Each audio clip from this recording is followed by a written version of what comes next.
Bonjour à tous les entrepreneurs locaux, ici Théo de Résignal. On se retrouve pour une nouvelle vidéo comme d'habitude très naturelle, sans montage, où je vais vous montrer 10 astuces qui nous ont permis pour nos clients de booster la fiche Google un maximum. Je vais vous montrer l'exemple d'un de nos clients récents avec qui on a commencé à travailler en juin.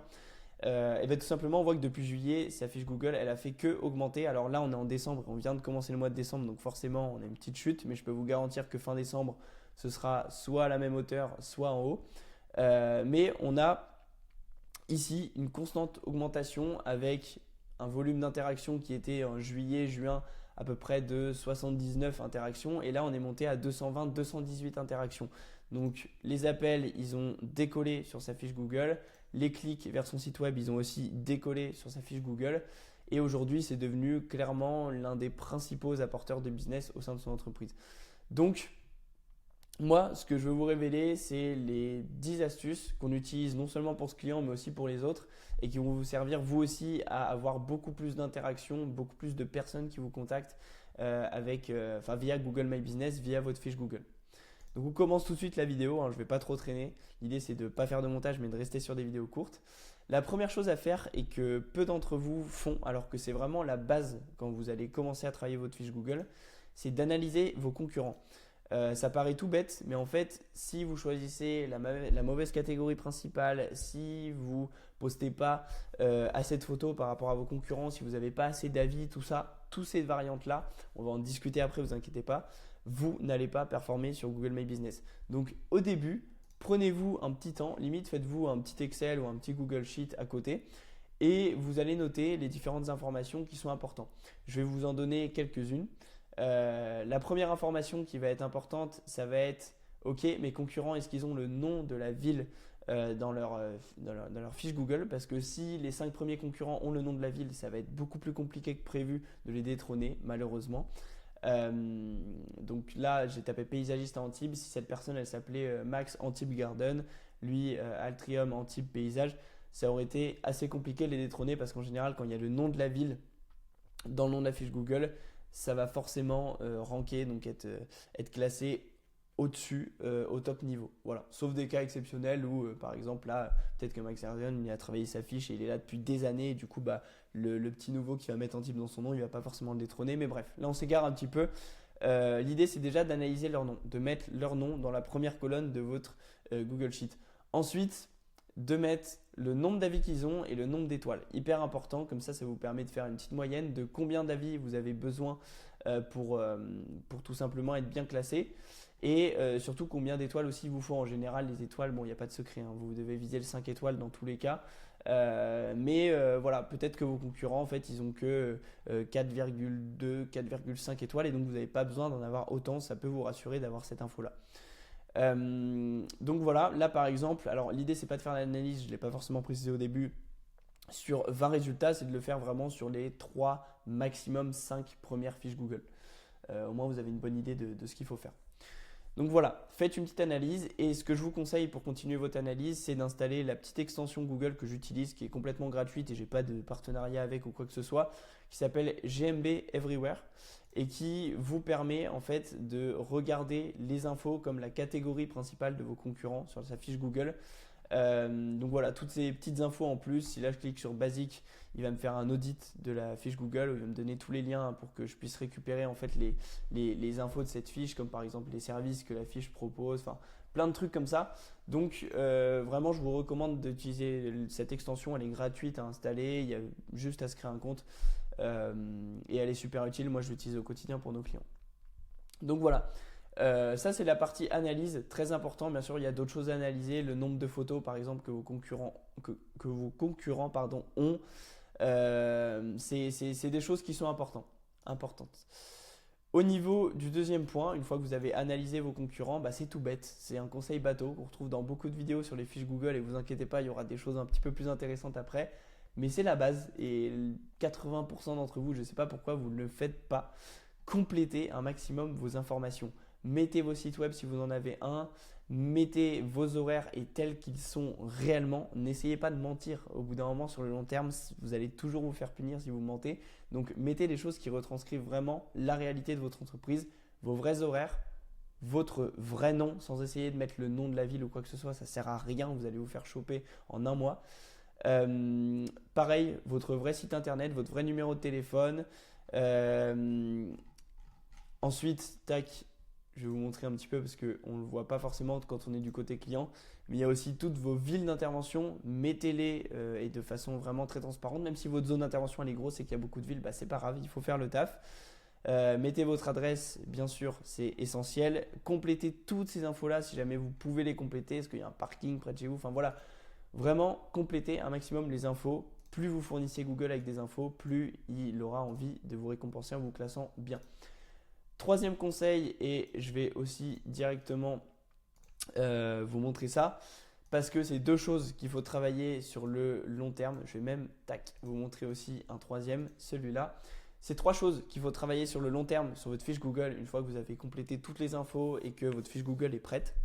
Première chose qu'il va falloir travailler, c'est poster des photos régulièrement. Dès que vous avez travaillé chez un client, dès que vous avez fait une réalisation, peu importe que ce soit une réalisation de ouf ou que ce soit un truc basique, prenez des photos et postez-les sur Google. Pareil, je parle de Google Posts. Les Google Posts, c'est tout simplement des posts qu'on voit ici tout en bas de votre fiche Google. Ça, il y a très peu de monde qui le fait, donc vous pouvez facilement tirer votre épingle du jeu en faisant. C'est pas très long à faire. Comme vous voyez, c'est une petite photo, donc une photo de votre réalisation ou une photo, je sais pas, de nouveau bureau peut-être que vous venez d'acquérir ou quoi. Ou peut-être juste une photo sur le thème des fêtes pour fêter un joyeux Noël à vos clients. Enfin, peu importe, on s'en fiche. Un petit post, vous avez 2 lignes à écrire, même pas pour le faire. Donc ça prend 3 secondes. Faites régulièrement des posts sur votre fiche Google. Voilà, post, photo et bien sûr, la dernière chose, et ça c'est hyper important d'en parler, c'est ayez des avis Google. À chaque fois que vous travaillez avec un client, peu importe, on s'en fiche que vous deviez le faire manuellement ou que ce soit automatisé, que ça le fasse automatiquement. Nous, c'est ce qu'on propose à nos clients, d'automatiser cette phase-là pour qu'ils n'aient pas à le demander manuellement.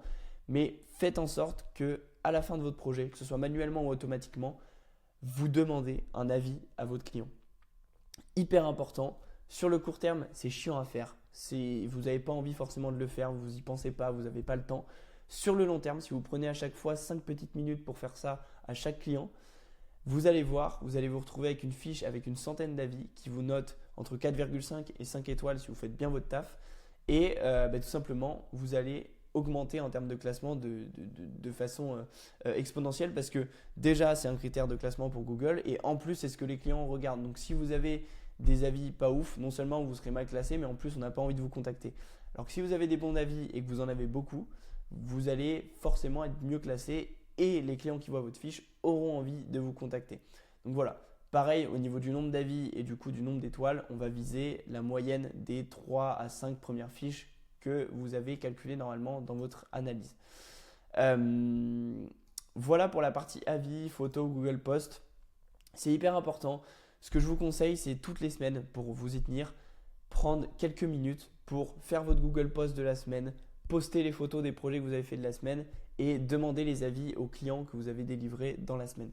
Ça ne vous prend pas énormément de temps. Vous fixez un créneau à chaque fois le week-end ou en fin de semaine pour le faire.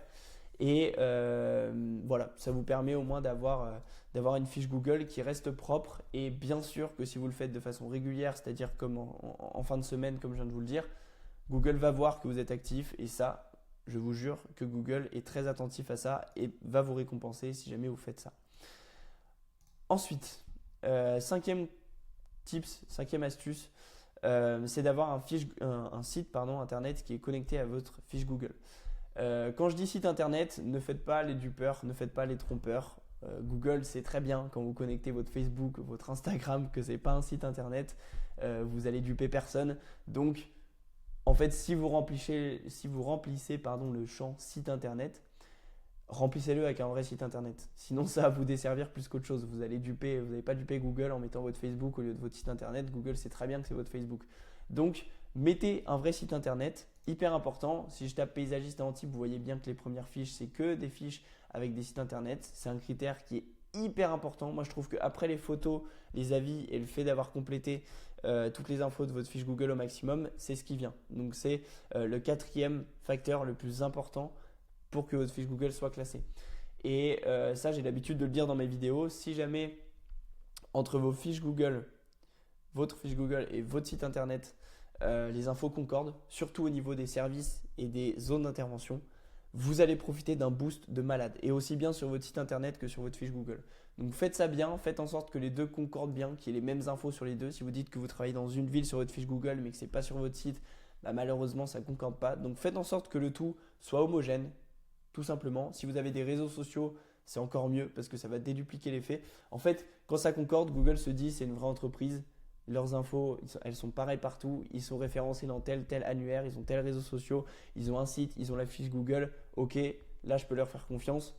Et si Google vous fait confiance, Google vous classe haut. En général, c'est comme ça que ça se passe.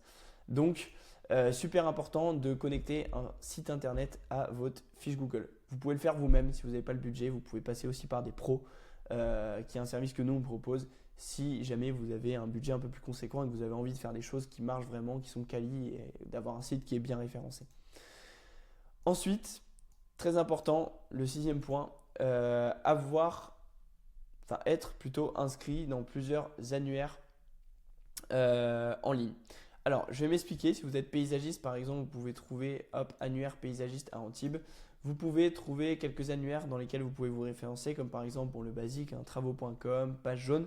Mais vous pouvez aussi trouver des annuaires un petit peu plus spécialisés, comme les entreprises du paysage, d'autres annuaires que vous connaissez sûrement si vous êtes paysagiste. Ça, par exemple, c'est aussi un très bon annuaire dans lequel vous référencez, parce que vous allez vous référencer dans un annuaire qui est hyper ciblé, parce que c'est pas hyper précis non plus, c'est pas un annuaire que sur Antibes, mais c'est un annuaire au sein de la région Provence-Alpes-Côte d'Azur. Donc si vous vous inscrivez dans une vingtaine d'annuaires qui montrent que vous êtes paysagiste, parce que vous avez la catégorie paysagiste et que vous intervenez à Antibes, vous allez mieux performer qu'une fiche qui est inscrite à 2 annuaires, dont les pages jaunes et travaux.com. Voilà, tout le monde fait ça. Au bout d'un moment, si vous voulez vous démarquer, inscrivez-vous dans une vingtaine, entre 10 et 20 annuaires, et des annuaires surtout hyper précis, hyper spécialisés comme celui-là, voilà, qui est beaucoup plus spécialisé qu'un page jaune ou qu'un travaux.com. Et ça, si vous avez le même numéro de téléphone, le même nom d'entreprise, la même adresse, bref, les mêmes infos entre votre annuaire et votre fiche Google, Google fera le rapprochement et vous allez voir que votre fiche Google, elle va monter dans les classements. Voilà, ça c'est une astuce qui est très peu donnée, surtout dans les vidéos françaises. Donc vraiment, faites-en bon usage. Et puis au moins, une fois que vous l'avez fait, que vous êtes inscrit à 10-15 annuaires, vous êtes tranquille, vous n'avez plus besoin de le faire. Ici, 7e astuce, et je vais directement vous donner avec la 8e astuce, c'est choisissez la bonne catégorie principale et la bonne catégorie secondaire. Alors, hyper simple, je vous ai dit tout à l'heure d'analyser les fiches Google de vos concurrents. Donc, je ne vous ai pas dit ça pour rien. En fait, vous allez tout simplement, du coup, normalement, vous avez un Excel, si vous avez bien suivi mes conseils, avec les catégories principales de vos concurrents. Et l'idée, c'est de choisir la catégorie qui revient le plus. Donc là, si on regarde vraiment 2 secondes, on voit que la catégorie qui revient le plus, c'est paysagiste. C'est pas étonnant, je cherchais pour des paysagistes.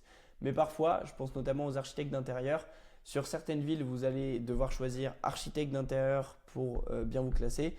Sur d'autres villes, vous allez devoir choisir cabinet d'architecture d'intérieur comme catégorie principale pour bien vous classer. Donc là, pour le coup, pour les paysagistes, il n'y a pas trop de doute, même si vous voyez que jardinier, c'est aussi une catégorie qui performe bien. Par contre, pour certains types de métiers, même plombier, chauffagiste, est-ce qu'on met plombier, est-ce qu'on met chauffagiste, est-ce qu'on met les deux, qu'est-ce qui fonctionne le mieux? Je vous garantis que cette analyse, elle va être hyper importante à faire. Donc voilà, au niveau de la catégorie principale et au niveau de la catégorie secondaire, soit vous faites à peu près…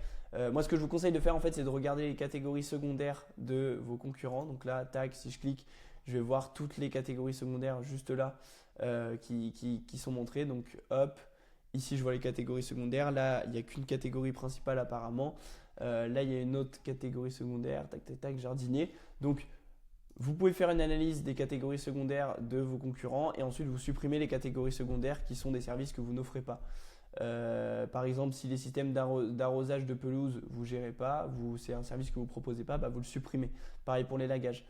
Et ce que je vous conseille d'office de faire, au lieu de vous caler sur vos concurrents, parce que les catégories secondaires c'est quand même un peu moins important, c'est juste de rechercher chaque service que vous proposez, donc débroussaillage, élagage, des trucs comme ça, et regarder si c'est présent parmi les catégories secondaires proposées sur Google et les choisir si c'est le cas. Pour moi, c'est la façon la plus pertinente de choisir sa catégorie secondaire. La principale, analysez vos concurrents et choisissez par rapport à vos concurrents. Par contre, la secondaire, choisissez par rapport à ce que vous vous offrez, c'est un peu plus pertinent. Voilà. Dernière astuce, et ça, astuce que je n'ai retrouvée dans aucune vidéo au niveau de la fiche Google, c'est le management de réputation. Alors, qu'est-ce que ça veut dire le management de réputation? Une fois que vous avez mis en place toutes ces choses-là sur votre fiche Google, la dernière chose que vous voulez avoir, c'est un avis 1 étoile qui vient tout foutre en l'air les efforts que vous avez fait tout simplement. Donc, vous avez plusieurs techniques pour éviter les avis 1 étoile. Je ne vais pas dans tous les cas, si quelqu'un veut vous mettre un avis 1 étoile, il le fera. Mais il y a des techniques en fait pour rajouter un maximum d'étapes à ce genre de personnes-là et qui va faire qu'en fait, en tout cas, la plupart du temps, les personnes qui ne sont pas satisfaites vont avoir moins tendance à vous laisser un mauvais avis parce que vous ne leur donnez pas le bâton pour vous abattre. Je vais vous expliquer ce que je veux dire dans un moment. Alors, ici, on a la fiche d'un de nos clients. Ce que vous faites en général, vous, c'est que vous copiez-collez ce lien-là et que vous l'envoyez à votre client pour qu'il vous donne un avis directement. Parce que votre client, tac, il fait copier-coller, il tombe sur ça s'il est connecté à son compte Google, il met 1 étoile, hop, il vous défonce et puis derrière, vous n'avez plus de business et vous avez une note qui n'est pas ouf. Nous, on cherche à éviter ça ou en tout cas à rajouter un maximum d'étapes à une personne qui veut vous laisser un avis comme ça. Donc, ce qu'on a déjà mis en place sur le site de plusieurs clients et globalement tous nos clients qui travaillent avec nous sur leur fiche Google, c'est sur leur site faire une page avis client qui se présente comme ça. C'est une page très simple qui, au lieu d'envoyer ce lien, vous allez envoyer le lien de la page d'avis client. Et les personnes qui vous mettent entre 1, 2 ou 3 étoiles, si elles cliquent ici sur ce 1, 2 ou 3 étoiles, et bien tout simplement, ça va les emmener vers un formulaire de satisfaction pour leur dire comment on peut s'améliorer, comment on peut évoluer et faire un service qui est un peu plus professionnel et qu'est-ce qui vous a pas plu en fait. Un formulaire qui se transforme un avis négatif en avis constructif. Alors que si la personne clique sur 4, 5 étoiles, et bien tout simplement, ça l'envoie vers votre fiche Google pour qu'il laisse un avis. Donc ça va avoir quoi pour effet? Je me mets dans la peau de quelqu'un qui veut vous mettre un avis 1 étoile. Bien sûr que dans tous les cas, je peux aller sur votre fiche Google et exprimer mon mécontentement, mais ça ne peut pas changer. Par contre, ce sur quoi vous pouvez jouer, c'est de rajouter un max d'étapes à ces gens-là. Donc là, j'ai envie de vous mettre 1 étoile, vous m'envoyez ce lien-là, en fait, je vais devoir faire ça. Je vais devoir remplir votre formulaire et après, peut-être que j'aurai la flemme d'aller à la main sur votre fiche Google et de vous mettre un avis 1 étoile. Alors que si jamais vous envoyez directement le lien dont on a parlé ici dans demander un avis, votre client, il clique sur le lien, il met 1 étoile, il laisse son avis négatif, il clique sur envoyer et il se barre. Donc, il n'a pas beaucoup d'étapes à faire. Donc, super important, il y a des techniques toutes bêtes. Là, je vous en ai présenté une, il y en a plein d'autres pour éviter les avis négatifs. Voilà. Donc, c'était mes 10 astuces. Bien sûr, il y avait des astuces hyper classiques, mais j'ai essayé aussi de vous apporter des astuces avec plus de valeur. C'est les astuces, les différentes étapes. Là, je vous ai vraiment tout mis qu'on met en place pour les fiches Google de nos clients et notamment celles que je vous ai montrées qui performent maintenant 2 fois mieux, voire plus. Donc, si vous mettez en place ces astuces-là, je vous garantis que vous aurez des résultats. Et si jamais vous n'avez pas le temps, que vous avez envie de déléguer tout ce qui est gestion de fiches Google, même de votre site internet à une entreprise externe ou de refaire un travail dessus, je vous invite à aller dans le premier lien en description et à remplir ce formulaire qui va vous demander le nom de votre entreprise, votre ville, est-ce que vous avez déjà un site ou pas de site. Et on va tout simplement vous faire une vidéo, on analyse la situation complètement gratuitement. C'est une vidéo gratuite qu'on vous envoie 24 heures après. On vous fait une analyse de votre fiche Google, de votre site internet si vous en avez un. Et puis on vous donne des astuces gratuites pour que vous puissiez les améliorer. Voilà, donc c'est une vidéo gratuite, ce serait bête de ne pas en profiter. Je vous invite à cliquer sur le premier lien en description pour avoir cette vidéo-là et avoir un retour qui est un peu plus personnalisé à vous, votre propre situation. Voilà, je vous souhaite une très bonne journée. On se dit à la semaine prochaine pour une autre vidéo. J'espère que cette vidéo elle vous a plu. Je vous dis ciao ciao.